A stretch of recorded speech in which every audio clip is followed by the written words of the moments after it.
সকলোকে স্বাগতম জনাইছোঁ। আজি এটা বিশেষ ভিডিঅ' লৈ আহিছোঁ আপোনালোকৰ মাজলৈ।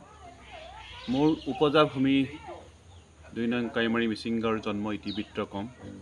বিশেষকৈ মই জনা হোৱাৰে পৰাই মোৰ দেউতাক প্ৰায় সুধিছিলোঁ মোৰ জন্মভূমি ২ নং কাইমাৰীৰ ইতিহাস কি, ইতিহাসৰ বিষয়ে দেউতাৰ পৰা মই জানিছিলোঁ আৰু দেউতাই ধুনীয়াকৈ মোক কৈছিল যে ২ নং কাইমাৰী মিচিং গাঁৱৰ কেনেকৈ সৃষ্টি হ'ল, গাঁৱৰ নামৰ সৃষ্টি, গাঁৱৰ ইতিহাস সৃষ্টি, গোটেইখিনি কথা দেউতাই প্ৰায় কৈছিল। লগতে আমাৰ গাঁৱৰে মই জ্যেষ্ঠসকলৰ কাষ চাপিছিলোঁ, তেখেতসকলৰ পৰা কিছু কথা জানিছিলোঁ। কিন্তু অতি দুখৰ বিষয়, আজি মোৰ জন্মদাতা দেউতা আজি নাই। তাৰ মাজতো দেউতা যদিও নাই, মোৰ দেউতাৰ অভাৱ মই বা দেউতাৰ অনুপস্থিতি মই কোনোদিন অনুভৱ কৰা নাই। কাৰণ মোৰ দেউতাৰ দৰে দেউতাক বহুত আছে। শ্ৰদ্ধাৰ গগাধৰ টাই ডাঙৰীয়া আছে, ভৱকান্ত তাহুচাৰ আছে, ঠিক তেনেকৈ বহুত আছে। তেখেতসকল মোৰ সদায় শ্ৰদ্ধেয় ব্যক্তি। গতিকে আজি মোৰ নিজৰ উপজা ভূমিৰ জন্ম ইতিবৃত্ত সম্পৰ্কে কিছু কথা আমি আলোচনা কৰিম।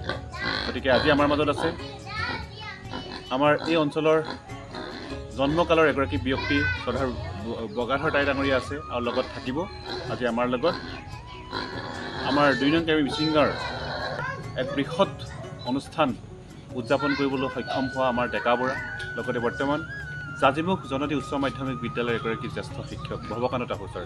তেখেতসকলৰ লগত আজি কিছু কথা আলোচনা কৰিম। নমস্কাৰ। আজি 1965 চনৰ পৰাই আমি ২ নং মাজুলীৰ পৰা আহি বনৰীয়া চাপৰিৰ পৰা আহি ইয়াত কাৱৈমাৰীত বাসস্থান ল'লোঁ। তেতিয়া বানপানীৰ হেৰিত অসুবিধা হ'লেও আমি ইয়াত সংস্থাপন হৈ আটাইকেইটা গাঁৱৰ প্ৰত্যেক ঘৰৰে ল'ৰা ছোৱালী ইয়াতে পঢ়া শুনা, অন্যান্য ৰাস্তা পদূলি এনেকৈ গাঁৱৰো উন্নত হ'ল। আৰু তেতিয়াৰ পৰাই আমাৰ ল'ৰা ছোৱালীবোৰ যুৱ সংঘৰ জৰিয়তে আমাৰ জ্ঞানদীপ যুৱ সংঘৰ জৰিয়তে খেলা ধূলা আৰম্ভ কৰিলে। তেতিয়া সেই সময়ত আমাৰ স্বৰ্গীয় মনপুৰতাই, আমাৰ যি বৰ্তমান আছে দেৱজিৎ তাহু, আৰু আমাৰ লগৰ বহুতো কৰ্মীয়ে এই যুৱ সংঘৰ জৰিয়তে গোটেই মাটি খেতি পথাৰ এনেকৈ আমি যুৱ সংঘৰ জৰিয়তে খেতি কৰিছিলোঁ। সেই সময়ৰ পৰা তেতিয়াৰ পৰা জাগ্ৰত হৈ ফুটবল খেল আৰম্ভ কৰিছিলোঁ। তাৰপিছত ফুটবল খেল আৰম্ভ কৰি আমাৰ মানে বহুতো হাই কাজিয়া হোৱাৰ কাৰণে এইটো এৰি এতিয়া ভলীবল, ক্ৰিকেট খেল এনেকৈ ৰাইজৰ ল'ৰা ছোৱালীবোৰ, আমাৰ গাঁৱৰ ল'ৰা ছোৱালীবোৰ এতিয়ালৈকে খেল খেলি আছে, চলি আছে। ল'ৰা ছোৱালীৰ পৰিশ্ৰমো হৈছে আৰু আমাৰ স্বাস্থ্যও ভাল হৈছে ল'ৰা ছোৱালীবিলাকৰ কাৰণে। মই সেইটো কাৰণে মই ধন্যবাদ দিছোঁ, আৰু ভৱিষ্যতেও এনেকৈ কৰিব বুলি মই আশা কৰিছোঁ। আৰু বৰ্তমান ভৱতাহু আৰু যতীন মিলিৰ জৰিয়তে কামবোৰ ল'ৰা ছোৱালীক প্ৰশিক্ষণ দি আছে, বা এনেকৈ প্ৰত্যেক বছৰেকীয়া অনুষ্ঠানবিলাকত যোগাযোগ কৰি সম্পূৰ্ণৰূপে এতিয়া আগ্ৰহ ল'ৰাবিলাকক আগলৈ আগবঢ়াইছে। হয়, আজি উৰুকা দিনা আমাৰ ২ নং কাইমাৰী মিচিং গাঁৱত জৌমুদ ক্ৰিকেট ক্লাবে যি ক্ৰিকেট খেল আয়োজন কৰিলে, তাৰ বাবে মই আমাৰ গাঁৱৰ যুৱ সমাজক মই ধন্যবাদ জ্ঞাপন কৰিছোঁ। ইতিমধ্যে বগাধৰ টাইডাৱে ক'লেই আমাৰ খেলৰ ইতিহাস। 1975 চনত আমাৰ ২ নং কাইমাৰী মিচিং গাঁৱত জ্ঞানদীপ যুৱ সংঘ নামে এটি অনুষ্ঠান প্ৰতিষ্ঠা হৈছিল। এই জ্ঞানদীপ যুৱ সংঘ জৰিয়তে আমাৰ গাঁৱৰ ছাত্ৰ ছাত্ৰীসকলে শৈক্ষিক দিশতেই হওক, খেল ধেমালিতে হওক, যিকোনো দিশত যথেষ্ট আগবাঢ়ি আহি বৰ্তমান অৱস্থা পাইছেহি।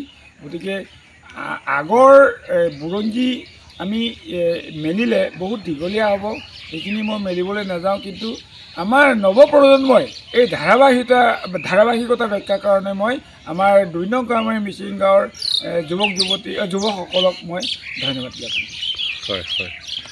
হয়, বহুত ধন্যবাদ।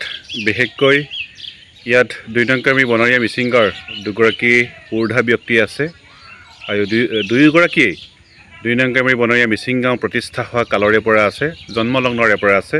গতিকে কাইমাৰীৰ ইতিহাসৰ কথা জানে, কাইমাৰীৰ জন্ম ইতিবৃত্ত জানে দুয়োগৰাকীয়ে। গতিকে দুয়োগৰাকীক আমি সেৱা জনাইছোঁ, নমস্কাৰ জনাইছোঁ। 1985 চনত ইয়াত END ভাঙিলে তেতিয়া আমি বনে চাপৰিৰ পৰা নাৱেৰে আঢ়ৈশীয়া নাৱেৰে ইয়াত গোটেই খৰি উঠা ছাল বেৰ গোটেইখন কঢ়িয়াই আনিছিলোঁ।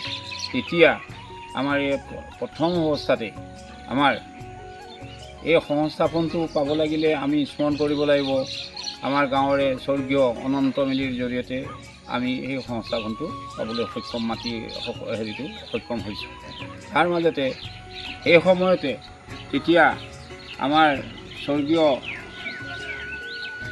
উমাকান্ত মিলিৰ ভেটিটোতে আমি আটাইকেইটাই থোপ পাতি পেলাই সেই সময়ত স্বৰ্গীয় পাম হিচাপে স্বৰ্গীয় আমাৰ ছয়ৰাম তাহুদেৱ আমাৰ লগত আছিল আৰু ৰবিচন তাহু মাজে সময়ে চাপৰিৰ পৰা আহি থাকে। সেই সময়ত আমাৰ যদুৰাম তায়ে পৰিয়ালৰ যদুৰাম তায়ে আৰু মই সৰু লগত থাকোঁ। তেতিয়া মাষ্টৰ উমাকান্ত মিলিদেৱৰ লগত আছিলে আৰু তাৰ কেইবছৰমানৰ পিছতে আটাইকেইটাই এতিয়া গোটেইখন মাটি আমাৰ মণ্ডলে ঝুঁকি মাখি গোটেই মাটি দিলে। তেতিয়াও আমি কিমানখিনি কষ্টৰ মাজত আছিলোঁ। তেতিয়া বেদখল কৰিছে বুলি আমাৰ চাউদাং গাঁৱৰ পৰা আমাৰ ইয়াৰ লোকেল মানুহবিলাকে আমাক উপদ্ৰৱ কৰিলে। সেই কথাটো এতিয়াও পাহৰিব নোৱাৰোঁ।